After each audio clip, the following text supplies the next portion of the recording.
నమస్కారం NS news కి స్వాగతం నా పేరు ఉషా ముందుగా ముఖ్యాంశాలు స్వాతంత్ర దినోత్సవ వేడుకలను గుండవేని రాజేష్ గౌడ్ పెద్దన్న ఆధ్వర్యంలో విజయపురి కాలనీలో ఘనంగా నిర్వహించారు.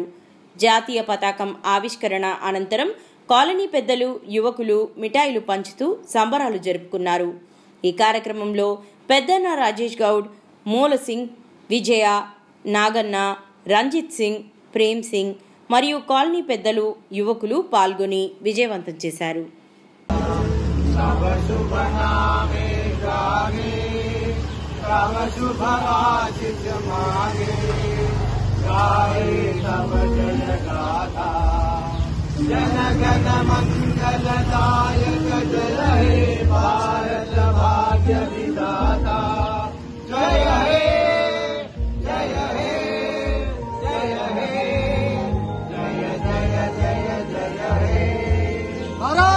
जय जवान जय किसान जय किसान जय जवान जय किसान भारत माता की जय भारत माता की जय भारत माता की जय।